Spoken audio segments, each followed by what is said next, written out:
título da nossa mensagem hoje é Reconhecendo uma Nova Identidade. Romanos capítulo 6, versículos de 15 a 23.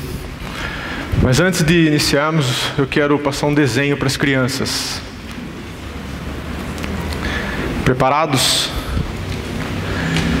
Eu quero que vocês desenhem um garoto, um menino, que ficou doente e a pele dele ficou cheia de escamas, como se ele tivesse virado um dragão. Na verdade, foi isso que aconteceu. Ele ficou com umas crostas na pele, como se ele fosse um dragão. E aí, se você tiver uma ideia de como ele poderia fazer para tirar essa crosta, essas escamas, você pode desenhar.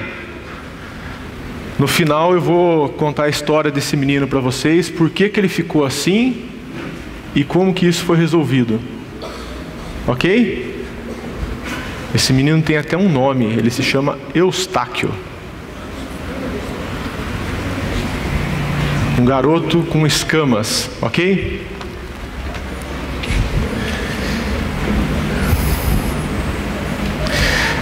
Queridos, antes de entrar propriamente no texto para a nossa meditação de hoje, eu quero repassar um pouco do histórico de como o apóstolo Paulo, nessa carta aos Romanos, como é que nós viemos parar aqui, no capítulo 6, onde ele fala de santificação, ele fala de vida nova, de abandono do pecado. Mas para que a gente possa entender um pouco melhor isso, eu quero lembrá-los de que no início da carta, Paulo já começa logo no primeiro capítulo falando que ele não se envergonha do Evangelho. E ele começa a tratar das coisas legais sobre a lei. Ele começa a falar sobre a justificação e como todos nós tínhamos a necessidade de sermos justificados diante de Deus. Depois, no capítulo 3 até o meados do 4, ele trata como isso foi feito. E depois ele começa a falar dos resultados maravilhosos da justificação e como o pecado entrou no mundo. No capítulo 5 ele se volta para essa condição legal dos crentes. E agora no 6 ele vai explicar como esse fruto da graça de Deus, que fez com que todos nós fôssemos justificados em Cristo, fôssemos declarados diante de Deus legalmente justos e santos pela obra de Cristo, como esse mesmo fruto da mesma graça encontra as nossas vidas e nos transforma para vivermos a Deus e oferecermos a Ele um culto e uma vida condizente com a verdade e com as declarações dele das Escrituras. Na verdade, o capítulo 6, ele trata em boa parte, quase todo, sobre santificação. Eu queria então mostrar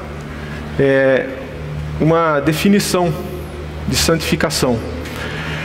E antes disso eu quero mostrar como o resumo do que Paulo, para a gente poder entender melhor a santificação, um resumo do que Paulo tratou até aqui, antes do capítulo 6, pode ser resumido doutrinariamente nesses dois quadros. A primeira coluna fala do meu velho eu, que em Adão, sobre a linhagem de Adão, Adão como nosso cabeça, nosso representante, nos traz o pecado pela não obediência a Deus, como esse pecado leva à morte, e a lei é usada para mostrar o quanto pecamos. A lei é usada para jogar luz nos pecados e nós podemos ver que o pecado existe, que ele é real. A lei vem nesse sentido exaltar o pecado, no sentido de nos mostrar o que está errado. O resultado disso é que é uma vida na carne, é uma vida para a morte. Na segunda coluna, nós temos a nossa descendência, a nossa identificação na pessoa de Cristo, onde o método, o modus operandi, o nosso status, vem com relação à justiça e obediência perfeita feita por Cristo, que pela obra dele nos traz vida, e o método de ordenança, a maneira disso ocorrer se dá pela graça, e isso resulta numa vida pelo Espírito. É mais ou menos assim, quando se fala em justificação, se diz respeito a estarmos na coluna da direita, E quando nós estamos falando da nossa santificação, nós estamos pensando em como nós transitamos nessa coluna. Como é que o crente vive de acordo com esse novo status? Como é que o crente leva a sua vida de maneira coerente com essa nova maneira de ser? Identificado em Cristo, sobre os méritos de Cristo e não mais de Adão. Essa é uma mudança total, radical. E o tema do capítulo 6 é descrever como nós estamos aqui nessa segunda coluna, vivendo debaixo da graça e não mais da lei, não segundo a carne, mas segundo o Espírito, e que o resultado hoje para nós é vida e não mais morte como era antes. O Catecismo Maior do Westminster, na pergunta 75, define assim santificação. Vou ler. Santificação é a obra da graça de Deus, pela qual os que Deus escolheu antes da fundação do mundo para sermos santos, são nesta vida, pela poderosa operação do Espírito, aplicando a morte e a ressurreição de Cristo, renovados no homem interior, segundo a imagem de Deus, tendo os germes do arrependimento que conduz à vida de todas as outras graças salvadoras implantadas em seus corações, e tendo essas graças de tal forma excitadas, aumentadas e fortalecidas, que eles morrem cada vez mais para o pecado e ressuscitam para a novidade de vida. O primeiro versículo do capítulo 6, antes de entrarmos ainda no ponto da pregação, Paulo diz assim: que diremos então? Continuaremos pecando para que a graça aumente? Não que possamos ter uma vida perfeita e santa agora. Nós estamos em outra esfera. Mas ele apela para o reconhecimento da nossa nova vida, que é trazida pelo batismo, a termos uma mudança de vida. Sabemos que ninguém é completamente santo nesta vida, nessa presente era, mas os que estão em Cristo têm uma postura em relação ao pecado radicalmente mudada. Como? Paulo apela aqui para a nossa união com Cristo e vida e obra na sua ressurreição e morte ocorrida pelo batismo. Ele diz assim no versículo no início: dessa forma, fomos ressuscitados na morte por meio do batismo, a fim de que com Cristo foi ressuscitado dos mortos mediante a glória, também nós vivamos uma vida nova. Isso se dá pelo batismo. Para os crentes da igreja de Roma, eles tinham uma clara visão, uma clara ciência da importância do batismo na vida deles. O batismo era o selo de um novo status para o cristão. Era o selo de estar sido incluso dentro de uma nova comunidade. E isso tinha um peso por fazer parte do corpo de Cristo. O segundo fato é que o batismo significava a união com Cristo. E isso tinha um significado de que, estando unidos a Cristo, nós participamos de todos os privilégios que Cristo nos outorga, que Cristo nos traz. E outro apelo do batismo é que nós estando unidos a Cristo, nós não podemos contemplá-lo a parte da sua obra. E faz parte da nossa união com Ele que participemos da sua morte e ressurreição. E esse é o ponto que Paulo apela para a nossa transformação radical. Nós não somos transformados de fora para dentro, mas de dentro para fora. E é pelo valor do batismo, enquanto significado da nossa união com Cristo, pela morte e ressurreição dele, é que somos transportados para essa nova vida, esse novo status, essa nossa nova condição de viver. Ele continua no versículo 6: pois sabemos que o nosso velho homem foi crucificado com ele, para que o corpo do pecado seja destruído. É interessante como muita gente enxerga a religião como um escopo de uma crença. Num extremo nós temos pessoas que se professam religiosas, mas que têm uma vida completamente diferente daqueles princípios da religião dele mesmo. No outro extremo, nós temos algumas pessoas muito radicais, e essas pessoas radicais vivem de maneira a trazer muitos excessos, trazendo até sobre si um peso insuportável. Aí talvez possamos pensar, bom, nem um extremo nem outro, talvez um meio termo, um bom senso seja mais adequado. Mas será que é isso que o cristianismo pede a nós? Um meio termo? Lucas capítulo 14, versículo 26, Jesus diz assim: se alguém vem a mim e ama ao seu pai, sua mãe, sua mulher, seus filhos, seus irmãos e irmãs, e até a sua própria vida mais do que a mim, não pode ser meu discípulo. Isso parece meio termo? Parece razoável?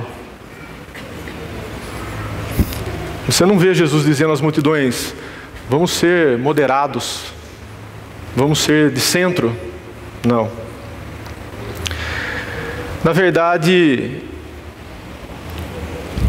Cristo quer enfatizar que tudo aquilo na nossa vida que venha nos identificar passa a ser o centro da nossa vida, passa a ser aquela coisa com a qual nós nos identificamos, nós passamos a ser conhecidos por aquilo que nós julgamos ser a coisa mais importante da nossa vida. E é nisso que Cristo não divide nada, é nisso que Ele é radical. Não que no texto que eu li do Evangelho Ele peça para que a gente odeie os nossos pais, os nossos irmãos, ou que a gente odeie a nossa própria vida. Aqui não é um ódio ativo, é um ódio comparativo. Ele quer dizer o seguinte: quero que vocês me sigam, se identifiquem comigo de forma tão plena, tão intensa, de maneira a suportar todas as coisas, que todos os demais vínculos que tiverem na vida parecerão ódio quando comparados à forma como me seguem. Isso é cristianismo. Olha como o próprio apóstolo Paulo lá em Colossenses nos diz: pois em Cristo habita corporalmente toda a plenitude da divindade, e por estarem nele, que é o cabeça de todo poder e autoridade, vocês receberam a plenitude. Nele também vocês foram circuncidados, não com uma circuncisão feita por mãos humanas, mas com a circuncisão feita por Cristo, que é o despojar do corpo e da carne. Isso aconteceu quando vocês foram sepultados com Ele no batismo, e com Ele foram ressuscitados mediante a fé no poder de Deus que o ressuscitou dentre os mortos. Por morte do nosso velho homem, entenda-se o todo da nossa existência de pessoa, enquanto pessoa antes da nossa conversão, não apenas uma parte ou área das nossas vidas. A nossa identificação com Cristo significa não ser mais dominado pelo pecado. Isso deve refletir em liberdade na nova forma de se viver para todas as áreas humanas. Os que estão em Cristo não podem ser mais identificados com o pecado, estando em pecado, vivendo em pecado. Essa é a ênfase.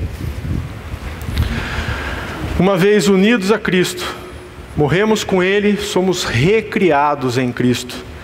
Versículo 8 diz assim: ora, se morremos com Cristo, cremos que também com Ele viveremos.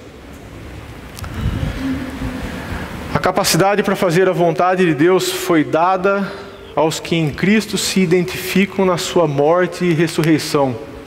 Deus é que nos capacita para isso. Isso não vem de nós. Paulo insiste na ressurreição futura como tendo um significado real que vale para essa vida, nesse preciso instante. Uma convicção nas promessas de Deus que mudam a nossa atitude hoje. Deus quer que tenhamos tamanha fé nas promessas dEle e nas coisas do futuro, que isso implica em mudança de vida para nós hoje, agora. É por isso que a associação do batismo na morte e na ressurreição de Cristo tem que trazer um significado profundo a nós. Nós morremos para o nosso velho eu.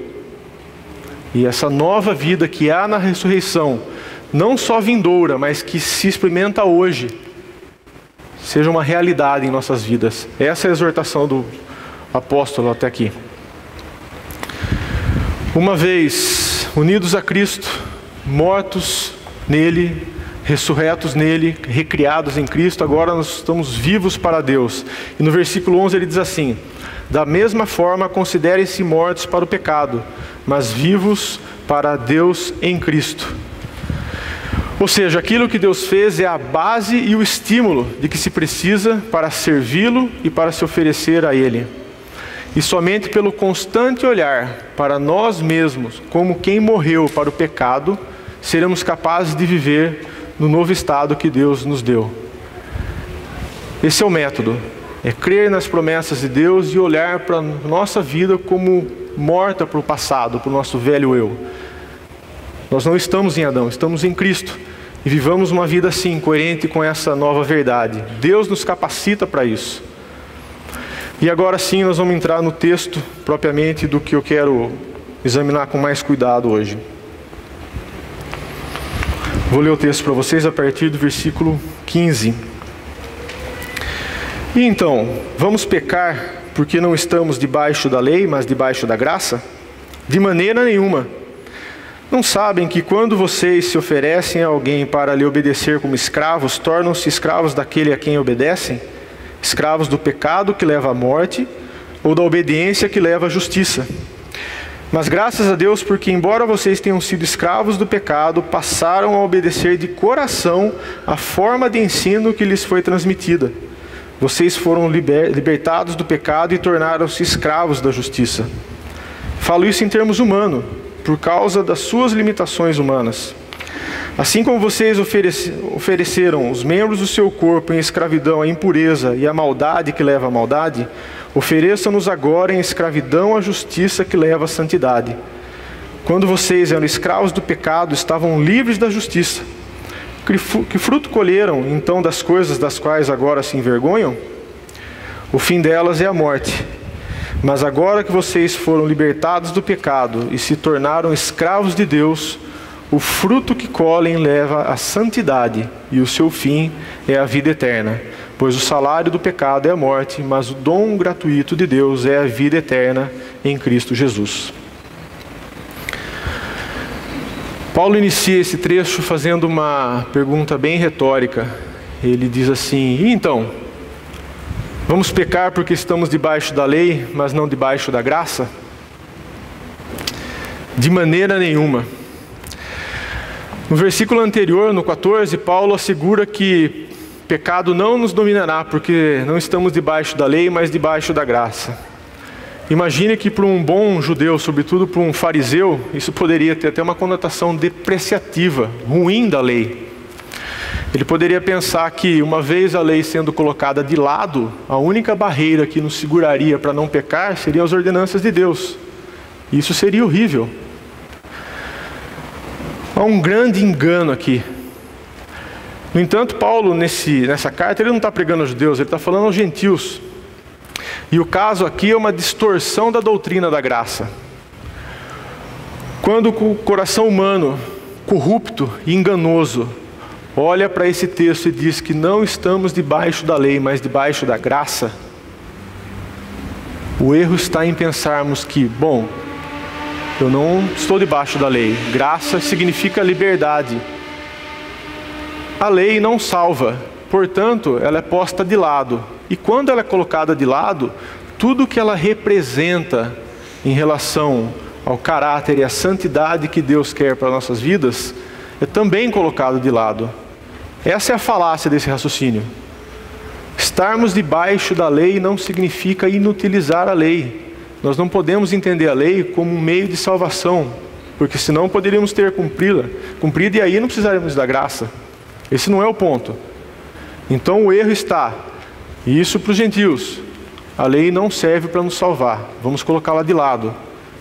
Estamos à vontade para pecar. E Paulo, com um retumbante não, diz que isso não pode. A lei não pode salvar, mas continua sendo um referencial, um padrão da perfeição de Deus. Isso para nossas vidas. E não estar debaixo da lei não exclui a necessidade da obediência por parte dos crentes. Uma vez apto, uma vez capacitado, nós devemos obedecer, e isso torna-se para nós um deleite, uma satisfação nesse novo estado. Ele continua no versículo 16: não sabem que quando vocês se oferecem a alguém para lhe obedecer como escravos, tornam-se escravos daquele a quem obedecem? O princípio é que somos escravos de tudo aquilo que nos propomos a obedecer. O próprio Senhor diz lá em João capítulo 8 que todo que comete pecado é escravo do pecado. Ele também diz que no Evangelho de Lucas, que ninguém pode servir a dois senhores, porque o que há de aborrecer-se de um e amar o outro, e se devotará a um e desprezará o outro. Não podeis servir a Deus e as riquezas. Escravos do pecado que leva à morte, e o salário do pecado é a morte. Essa é a tônica desses versículos. A questão é, quando nós estamos debaixo da graça, justificados em Deus, podemos ainda continuar pecando? Sim, nós pecamos. E o fato é que toda vez que nós pecamos, nós nos tornamos como uma máquina produtora de morte. Essa é a tristeza.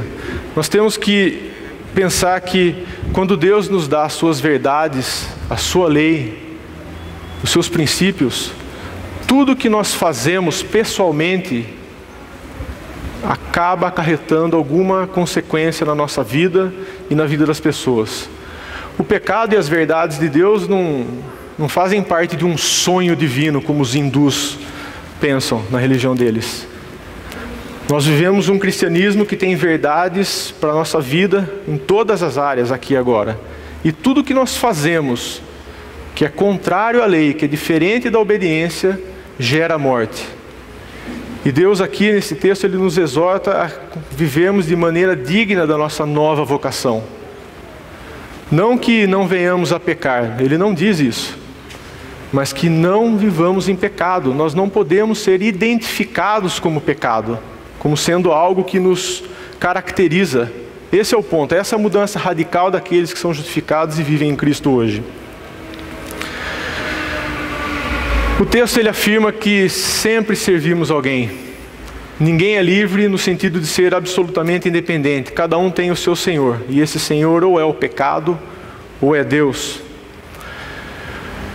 O texto diz claramente que o oposto de pecado é obediência. Não é santidade, é obediência. Isto é Deus, uma obediência a Deus. E a obediência conduz à retidão, conduz à justiça. Esse é o método de Deus. No versículo 17 ele continua: mas graças a Deus, porque embora vocês tenham sido escravos do pecado, passaram a obedecer de coração a forma de ensino que lhes foi transmitida.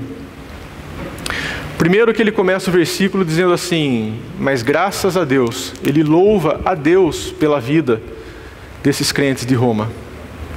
Ele não louva aos crentes. No entanto, ele reconhece amorosamente, de maneira irrestrita, como que esses crentes se entregaram a uma verdade, a um ensino, de maneira não só declaratória, mas de maneira irrestrita e formal. Esse padrão de ensino, essa forma de ensino que o texto traz, ela tem três implicações importantes para nós. Quando ele fala de forma de doutrina, essa forma de ensino, ele fala de um padrão, de um modelo. Ele fala no ensino da sã palavra, ele fala do ensino que traz implicações éticas do Evangelho. Ele fala que esse padrão de ensino é apresentado por aquilo a que se prestou obediência. Ele fala que os crentes se colocaram, se sujeitaram a esse padrão bem estruturado e moldado de ensino. E isso implicou em mudança. Ele fala que a mudança de serviço ao pecado para o serviço à justiça se manifestou e se caracterizou pela obediência a um padrão doutrinário bem definido e estruturado. É isso que significa nesse texto quando ele diz forma de ensino, quando ele fala de doutrina. Não é nada bíblico pensarmos que quando falamos de ensino das Escrituras, podemos fazer isso de qualquer maneira, ou não de maneira organizada ou estruturada. Isso não é bíblico. E um terceiro ponto que chama muita atenção aqui, é que poderíamos esperar que o apóstolo houvesse dito que essa forma de doutrina a que eles se entregaram, e na verdade é isso. Uma tradução melhor desse texto diz assim: vieste a obedecer de coração a forma de doutrina que fostes entregues. Eles é que foram entregues a essa forma de doutrina. Faz toda a diferença. Eles foram trazidos a essa doutrina, e ao se submeter a esta forma de doutrina estruturada, na obediência a ela, isso trouxe um novo serviço, não para a morte, mas para a justiça. É dessa forma que fica organizado. Então a tradução fica: vieste a obedecer de coração a forma de doutrina que fosse entregues. É triste que hoje nós vemos uma tentativa enorme de muitas pessoas em conciliar as religiões, a unir várias verdades. E mesmo que haja surgido aí uma ala mais radical, mais ortodoxa, mais tradicional de tentar segurar essa tentativa, é verdade que essa tentativa de unir essas religiões ou de diluir algumas verdades cristãs tem enfraquecido a nossa maneira de entender as verdades de Deus. A Bíblia diz que há uma verdade, ela diz que há uma realidade no universo e que é possível declarar essa verdade em termos de palavras para serem entendidas e compreendidas pelo homem. Nós não podemos entender religião como um meio ou um método para alguma satisfação psicológica nossa, uma mera satisfação pessoal. A verdade do cristianismo, ela é organizada, ela é estruturada, ela se aplica a todas as coisas, em todas as áreas da nossa vida. Quando Deus nos tira da morte para a vida, para a ressurreição, para um novo status, quando nós entendemos as verdades do Evangelho e aplicamos ela à nossa vida, nós nos submetemos a essa doutrina, é que passamos da morte para a vida, gerando vida, honra e glória a Deus, vivemos para Ele. Eu não quero dizer aqui que essa doutrina, essa forma estruturada de ensino tem a resposta para todos os nossos desejos, para tudo aquilo que temos curiosidade de saber sobre a verdade de todas as coisas, não. Mas o que eu estou afirmando aqui, que a Bíblia diz, é que a Bíblia nos é suficiente para todas as áreas da nossa vida. Ela não é exaustiva, mesmo porque não poderíamos atingir a mente e o saber de um ser infinito que criou todas as coisas. Mas quando nos submetemos a uma doutrina organizada, que diz respeito a todas as coisas da nossa vida, isso faz com que haja uma mudança na prática, no nosso dia a dia, na forma de enxergarmos as coisas, na maneira de nos comportarmos, na mudança das nossas atitudes. O apóstolo Paulo, em 2 Tessalonicenses, capítulo 2, ele diz assim: mas nós devemos sempre dar graças a Deus por vocês, irmãos amados pelo Senhor, porque desde o princípio Deus os escolheu para serem salvos, mediante a obra santificadora do Espírito e a fé na verdade. Ele os chamou para isso por meio do nosso Evangelho, a fim de tomarem posse da glória do nosso Senhor Jesus Cristo. Portanto, irmãos, permaneçam firmes e apeguem-se às tradições que lhes foram ensinadas, quer de viva voz, quer por cartas.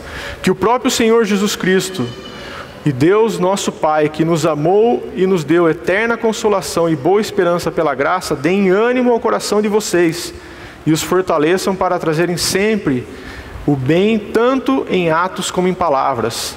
E ainda em 1 Tessalonicenses, o mesmo apóstolo: quanto ao mais, irmãos, já os instruímos acerca de como viver a fim de agradar a Deus.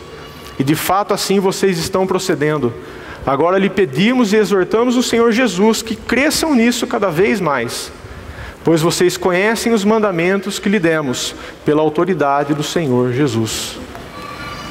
Tem tudo a ver com o ensino dos apóstolos, trabalharmos com uma doutrina organizada e nos submetermos a ela. Na verdade, no nosso novo status, na nossa nova maneira, identificados em Cristo, nós somos levados a isso. É aquele cliquezinho daquele entendimento que você diz, agora eu entendi. É como se Deus nos desse agora lentes apropriadas para enxergar a verdade através da palavra dele. Esses irmãos de Roma foram entregues a essa verdade e eles obedeceram de coração, porque Deus os conduz a isso. Essa é a ideia. O serviço à justiça se manifestou e se caracterizou pela obediência a um padrão doutrinário bem definido e estruturado. A visão bíblica de que há uma verdade, uma realidade no universo e que é possível declarar essa verdade em palavras que os seres humanos podem compreender. Essa é a verdade. Versículo 18.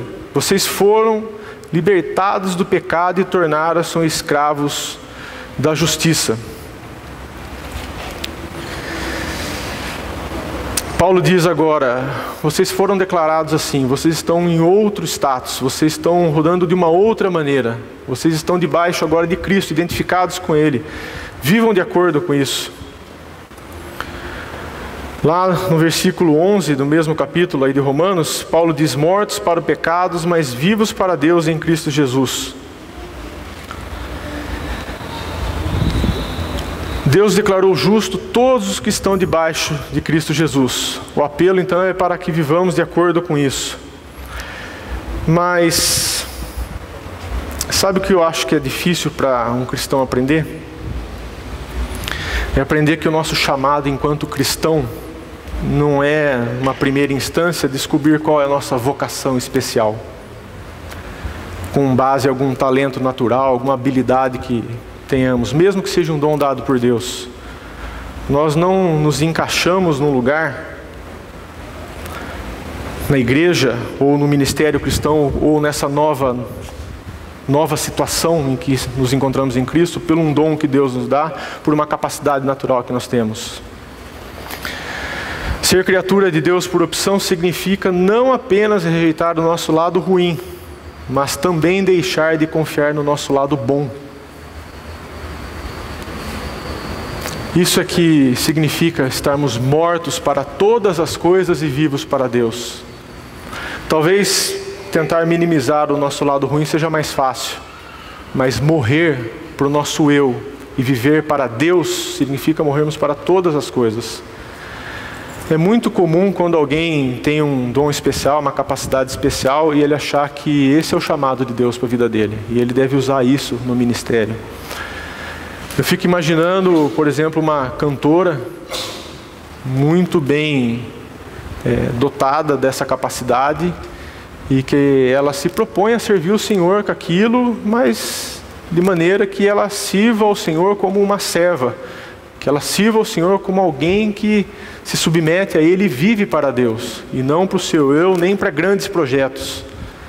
E aí mesmo no meio evangélico é muito comum que as pessoas digam a ela, mas Deus tem um propósito maior para você com isso. Use essa sua habilidade para um grande projeto missionário, para um grande espetáculo, para promover a vida com Deus, para promover as verdades dele.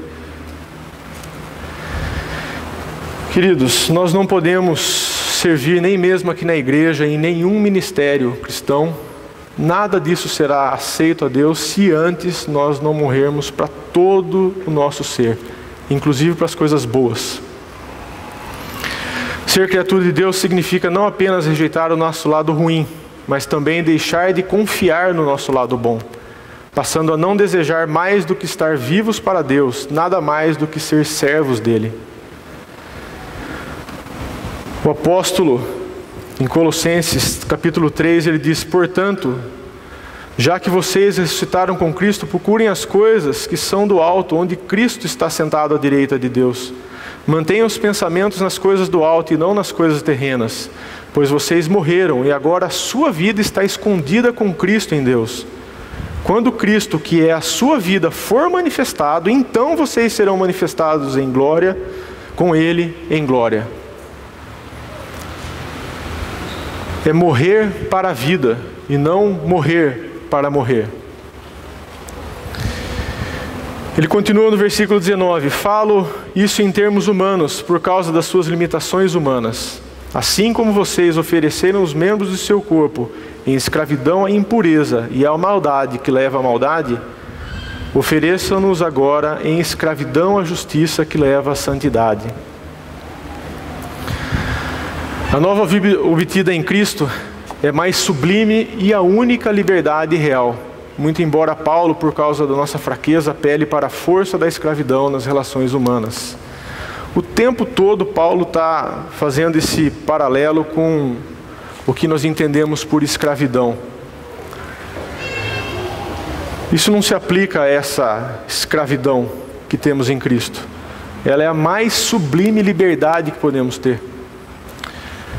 É por causa da nossa fraqueza que ele apela a isso. Na verdade, o apelo dele se faz necessário por isso.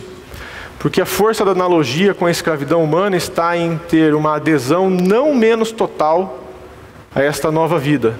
E devemos oferecer nossos membros como armas a serviço da justiça que leva à santidade. Esse é o método usado. Quando mudamos de status, quando nos identificamos em Cristo, tudo que temos, que podemos ter, que era antes usado, que levava à injustiça, agora é usado à justiça. Mas Deus nos capacita para isso. Para que essa verdade venha acontecer, nós temos que morrer para o nosso eu. E vivos em Cristo, identificados em Ele, é que nós somos capacitados a isso. O exercício dessa justiça é que nos leva à santidade. Lembre-se, o oposto de pecado é obediência. E o exercício de fazer essas coisas, o exercitar nessa ação de justiça que leva à santidade. O próprio apóstolo em 1 Coríntios nos ajuda dizendo assim: vocês não sabem que os seus corpos são membros de Cristo? Tomarei eu os membros de Cristo e os unirei a uma prostituta? De maneira nenhuma. Vocês não sabem que aquele que se une a uma prostituta é um corpo com ela? Pois, como está escrito, os dois serão uma só carne, mas aquele que se une ao Senhor é um espírito com Ele. E no versículo 20 ele continua: quando vocês eram escravos do pecado, estavam livres da justiça. Que fruto colheram então das coisas das quais agora vocês se envergonham? O fim delas é a morte. Sendo escravos do pecado, a justiça não exerce autoridade, e o resultado é coisa das quais nos envergonhamos. Quando a justiça de Deus não opera em nossos corações, nós estamos escravos do pecado, e o que ocorre são coisas das quais hoje nós olhamos e nos envergonhamos. Isso tem que fazer parte da vida nova do crente. Olhar para o passado, das coisas antigas e se envergonhar. Quando nós olhamos para o nosso velho eu e morremos para ele dia após dia, isso tem que vir na nossa mente. O resultado natural das coisas do pecado é a morte. E ele continua no versículo 22. Mas agora que vocês foram libertados do pecado e se tornaram escravos de Deus, o fruto que colhe leva à santidade. E o fim é a vida eterna. Dá para resumir muito bem aqui os dois versículos que nós vimos agora. O 21, onde o nosso status diz respeito à nossa escravidão ao pecado, livres da justiça, como resultado, fruto que nos traz vergonha. E a consequência disso, morte. No versículo 22, quando somos cristãos, livres do pecado, escravos de Deus, servos de Deus, o fruto que traz dessa nova vida é santificação, é o exercício da justiça, é o se submeter a uma estrutura de verdades que Deus nos traz. O resultado, vida.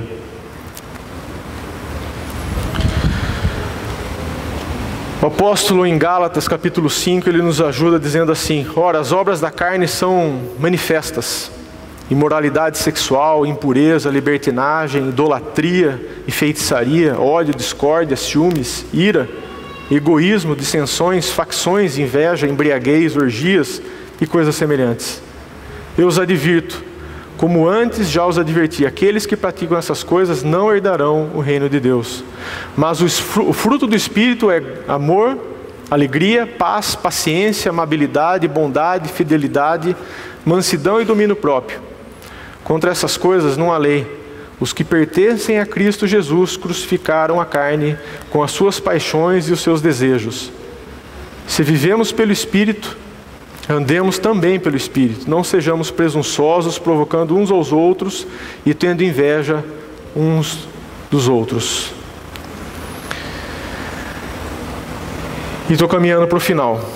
O último versículo desse trecho, 23, diz assim: pois o salário do pecado é a morte, mas o dom gratuito de Deus é a vida eterna em Cristo Jesus, nosso Senhor. Aqui nós temos dois pensamentos. Primeiro, que a morte é a consequência natural que vem do pecado. É exatamente o que merece o pecador. Não há nada de errado nisso. Deus, na sua santidade e justiça, exercendo justiça, Ele traz morte do que vem do pecado. É uma consequência inevitável. A outra verdade desse versículo é o contraste, que é o dom gratuito de Deus. Ele contrasta com a noção da remuneração do pecado que nós vimos. E a magnitude dessa graça é enfatizada pela natureza da dádiva proporcionada. É a dádiva que nos traz vida, é a graça de Deus, é isso que é estar debaixo da graça, é o oposto que contrasta com estar debaixo do pecado, sobre esse peso que nos mostra os erros. Estar debaixo da graça de Deus é algo maravilhoso, e Paulo aqui contrasta essas duas coisas.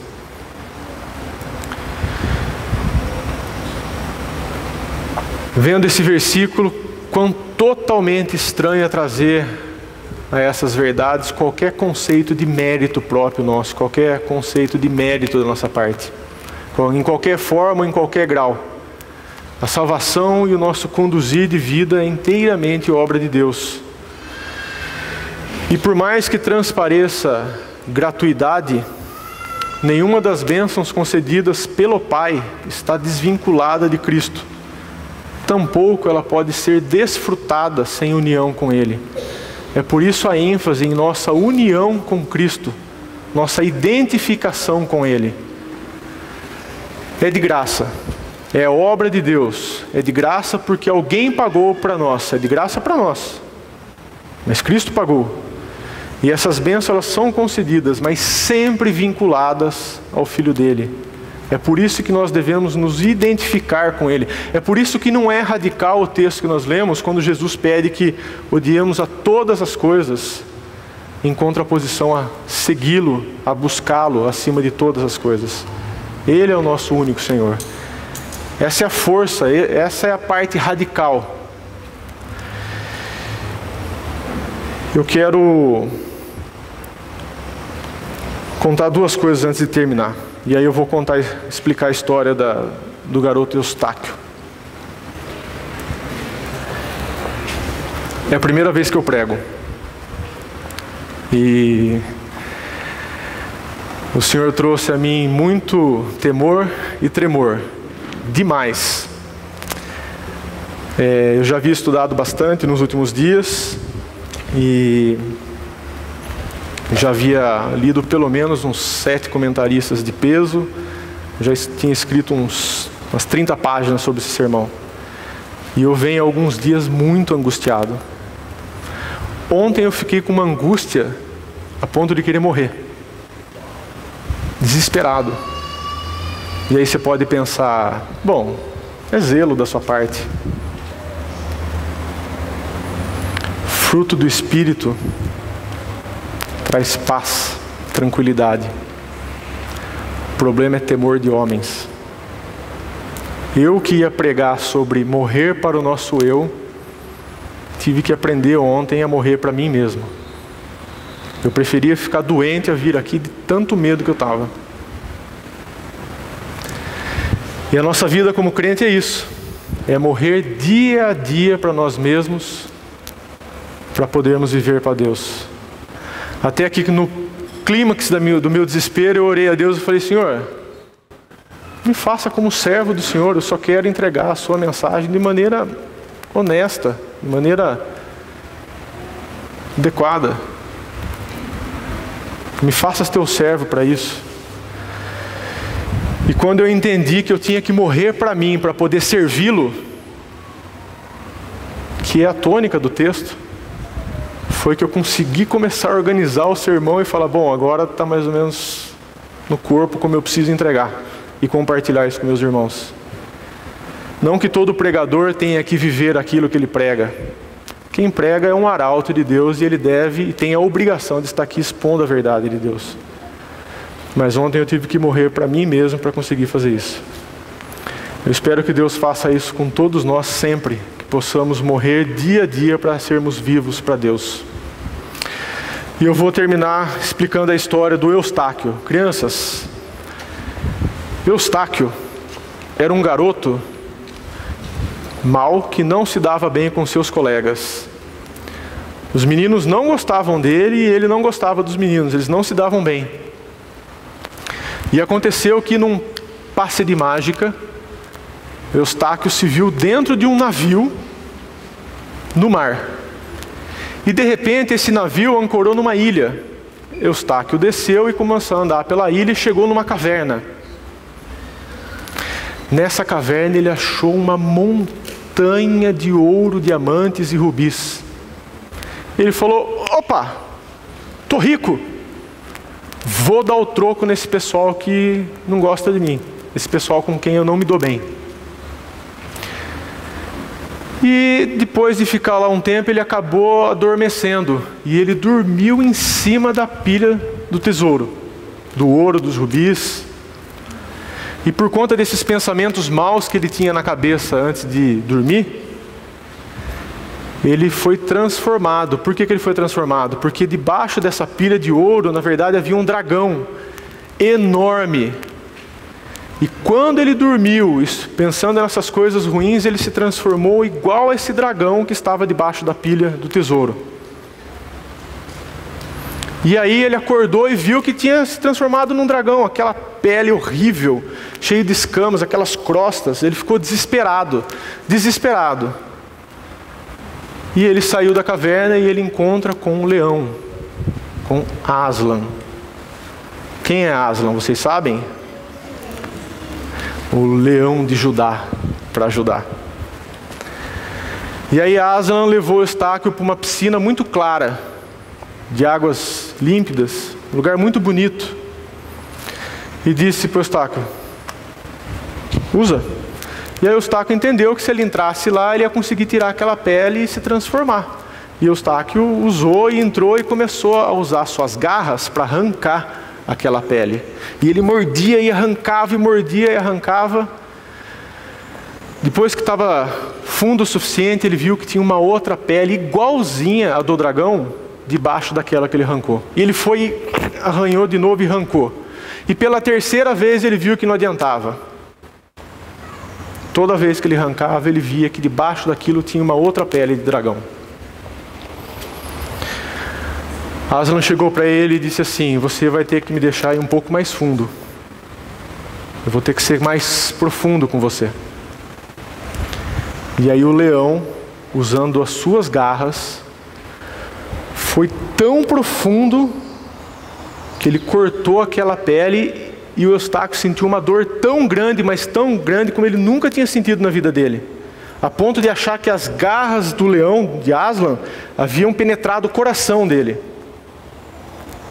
Mas eis que quando Aslan acabou de arrancar aquela pele, aquela coisa que o recobria, ele viu que a pele de baixo era boa.